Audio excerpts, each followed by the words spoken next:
¿Cómo están, apreciados oyentes? Bienvenidos a este su pequeño espacio jurídico, de la cual le hemos tildado o denominado conocimiento de las normas jurídicas. Este espacio tiene el objeto de contribuirles con algunas instituciones jurídicas, claro está, vigente aquí en el Perú, de la cual tiene este propósito de instar a la reflexión y también impartir preceptos o conocimientos básicos.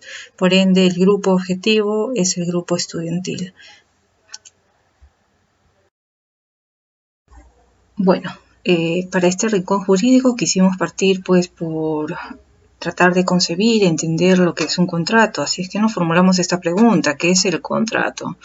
Quizás muchas personas cerradamente lo empiezan a asociar como aquel documento físico, un documento palpable, y que si no existe físicamente, si es que no lo he tocado, si es que no he registrado mi firma, no tendría pues consecuencias como la creación de obligaciones entre las partes.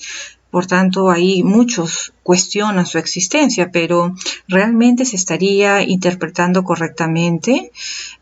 ¿Cómo va esta interpretación?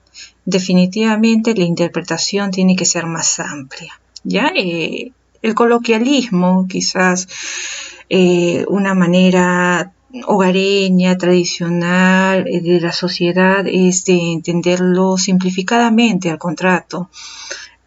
Quizás porque han vivenciado en algún momento una firma de algún documento y rápidamente lo asocian con esta. Pero, ¿qué es lo que nos dice realmente la norma? Ahí entra una concepción más amplia de que el contrato va más allá. Y el término más allá, si vemos en el aspecto jurídico, tendríamos que necesariamente profundizar, escudriñar lo que establece la normativa peruana. Aquí no vamos a preguntar definitivamente qué es lo que dice nuestro Código Civil peruano, que es el código que registra, que tipifica en el libro 7, Fuente de las Obligaciones, sobre el contrato.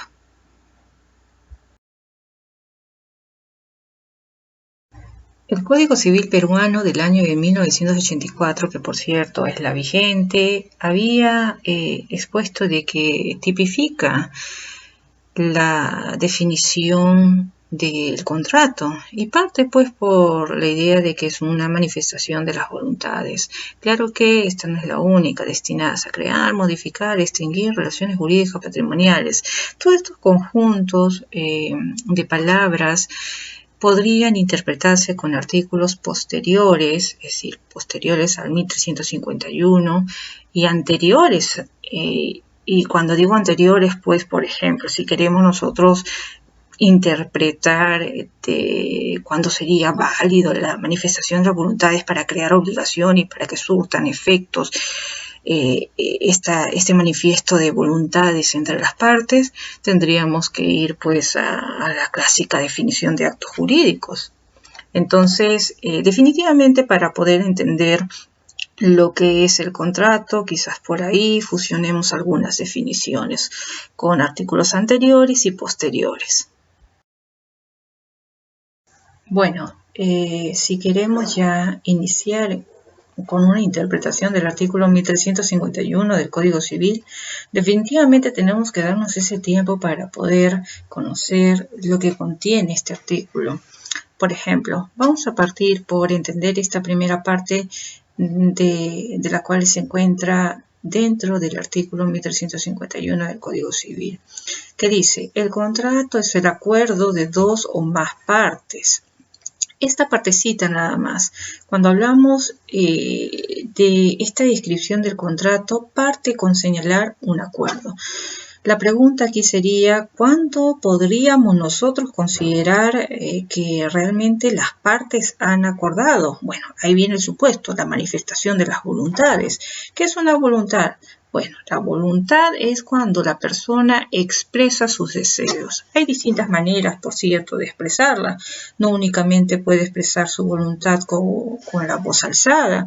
sino que también puede hacerlo con gestos, señas, bueno, en fin, inclusive esto ha sido considerado o valorado en vía judicial. Entonces viene aquí la cuestión del acuerdo, el acuerdo de las partes lo asociamos con las personas y aquí en nuestra sociedad, ¿cuántas personas existen? Si queremos nosotros identificarlo jurídicamente, se da pues por una agrupación, una distinta a la otra, como por ejemplo la persona natural y como la persona jurídica. Entonces, estas personas naturales pueden negociar con personas, pueden acordar, pueden crear obligaciones con personas jurídicas, sí, viceversa también, o personas naturales con otras personas naturales, o personas jurídicas con otras personas jurídicas. Ya dependerá de el interés que exista común entre las partes para poder alcanzar uno o varios objetivos. Bueno, entonces este acuerdo, que quede claro que es la manifestación de las voluntades. Entonces aquí viene la cuestión de las personas que puedan manifestar las voluntades. En la parte de las personas naturales, definitivamente tendríamos que hablar de la capacidad de la persona, ¿no? Esta debería tener esta postura de expresar sus ideas con firmeza, de las cuales crea la convicción ante quizás una autoridad pública para poder comprender de que está en su plena capacidad y que pueda pues asumir posteriormente las obligaciones. En el caso de las personas jurídicas, definitivamente aquí hablamos la representación de la persona jurídica, porque la persona jurídica no es un ser humano, es una institución y que ésta ha sido registrada como tal ante los registros pertinentes.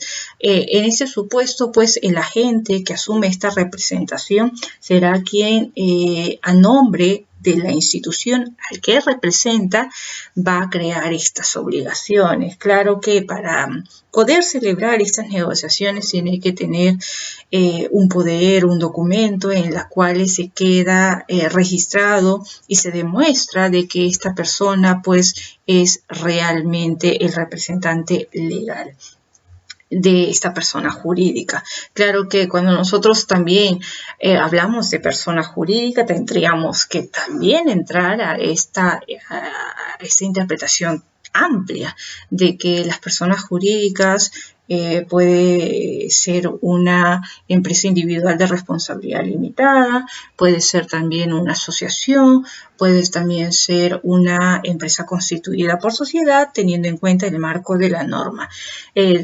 Sea cual fuere, sea una empresa individual de responsabilidad limitada, sea una empresa constituida por sociedad o una asociación, definitivamente para poder celebrar alguna negociación o un mutuo acuerdo entre otras partes con objetivos en común, tiene que estar debidamente representado. Y la recomendación, claro, es que esté notariado.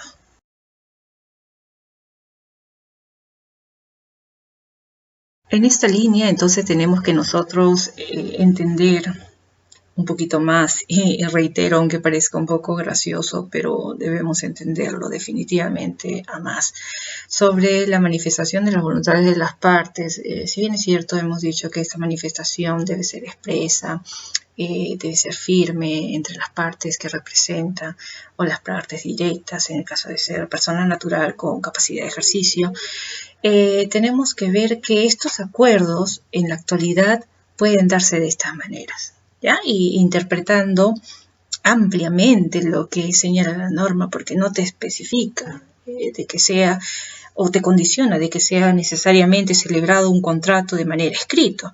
Entonces esta amplia interpretación se da al contrato de la siguiente manera, de que este puede celebrarse de manera oral, de manera escrita, inclusive de manera telemática. Y más aún cuando nosotros estamos ahorita inmersos en un mundo globalizado, inmersos en un mundo pandémico, en donde nos ha forzado definitivamente a utilizar estas herramientas tecnológicas y que han sido facilitadores en el ámbito, si tomamos en cuenta en el ámbito de financiamiento, en las líneas crediticias. Ya los contratos, por ejemplo, los mandan de manera virtualizada. La aceptación se registra mediante una operación telefónica, una grabación de telefonía, te envían la tarjeta a tu domicilio. En fin, si nosotros queremos también verlo en un sentido distinto a estas operaciones telemáticas que ahorita se están instalando fuertemente, no solamente en el Perú, sino en todo el mundo, por el tema de la pandemia, y reitero, entonces podríamos también nosotros decir de que existen otras formas quizás tradicionalistas, ¿no? De manera oral. Ustedes dirán, pero ¿cómo es que se puede celebrar de manera oral? Bueno, una de esas formas sería la telemática, donde usamos un teléfono, el operador del financiero te registra, y la aceptación y te manda pues la tarjeta de crédito. Pero distinto a esto, también podríamos entender de que se da el acuerdo oral, por ejemplo, y no solamente en el ámbito, o entenderlo en el ámbito comercial, en el ámbito de las relaciones civiles, sino que también podríamos entenderlo en el ámbito de trabajo, de las relaciones de trabajo.